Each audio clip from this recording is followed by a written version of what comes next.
Hey, what's up, boys? It's a special one today. It's episode 50, and what a way to celebrate achieving 50 episodes on the SJFS development series right here than to do the first ever complete playthrough of the project. That's right, homies. You can finish the game now. It's exciting. Look, you see these gold stars right here? I know you're thinking, man, how do I get one of those on my save file? I'm going to show you how to do it right here, right now. I'm going to start by deleting the first save, and we're going to start the new game right here. Go random party preference right now. The balance, pretty balanced. They're all equally useless, so we don't have to worry about that. Before we finish the game though, you can see I've got all the debug stuff on. I've made a bit of progress on the font for the dialogue.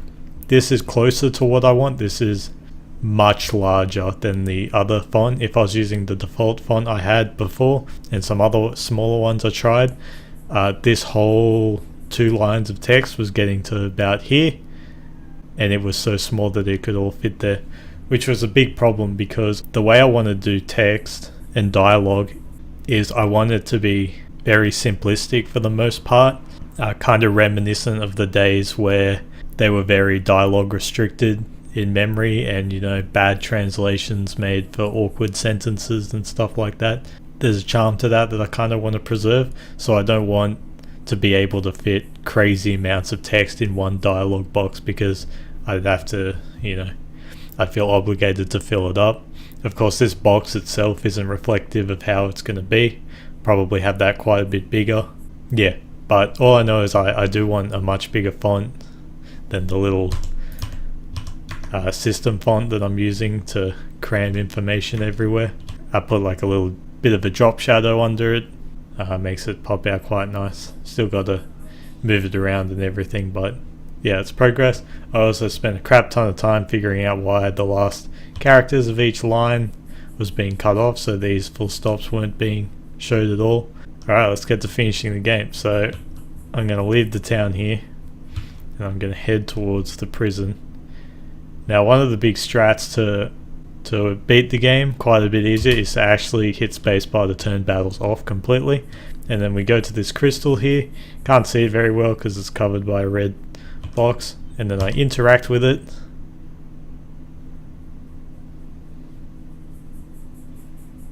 Congratulations. We did it. And then after a short pause, we get kicked back here. And look, we've got a star on our save file. That means we've completed the game. 37 seconds, quite fast. I actually think it should have been longer than that. It looks like the timer isn't ticking during talking to NPCs where it should, but that's okay, that's a quick fix. Probably realistically it was about 2 minutes there. Actually, according to my recording, it was about 3.5 minutes. But yeah, we finished it, we done it. It makes a save just outside here, and we can actually interact with it and complete it again, but that won't do anything. We have a game. That's it. It's got a start, it's got saving, loading, and it's got a finish. I mean, what else do you want? So now what we'll be doing is we'll be moving that crystal a little further away, put some dungeons and different layouts, some more towns, some more world map walking between it, maybe cancel the ability to toggle battles on and off, and throw some tough fights in there. Hey, it feels pretty good to have a goalpost now, we can start moving. I will get into battle here to show off some other stuff I've done. So one minor thing is that these status effects, they're still acting as they have in the last few videos, but these are no longer doing any damage. They're not popping up damage numbers, which is what you'd expect from purely status applying effects. So I needed a little bit of handling to stop the numbers drawing I needed the ability to give a status ailment exemption from the combat calculations, because otherwise they'd pop up with damage zeros or a very low number or something. Let's get through these fights. There's no real... Since poison does no damage and the status effects don't apply yet, the fastest way is just to whack him with the sword. I actually had a minor unintended bug with the combat as well, where when they're filled up and you select a command, they're not actually meant to start recharging their command until they've completed their action. But that wasn't happening. What was happening is as soon as you enter the command, regardless of the animation they're in, it would start charging up again. So yeah, we still get all those level ups.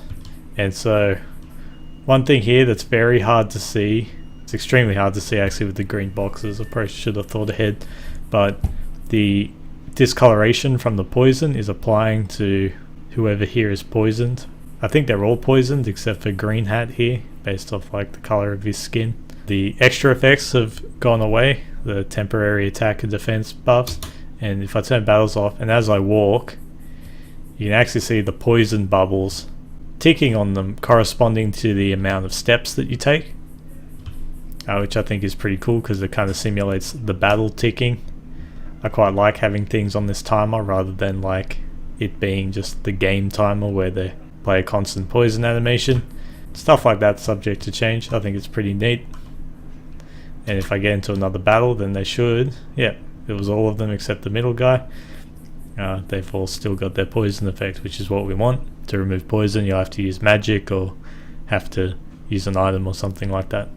So that's another thing we can start working on, is items in the pouch. We already have usable healing items, so we can get items that purely remove poison. Pretty small one this time. The main thing was the ending the game, returning you back to the title, because there's a bit of cleaning up to do in the game to allow that to happen.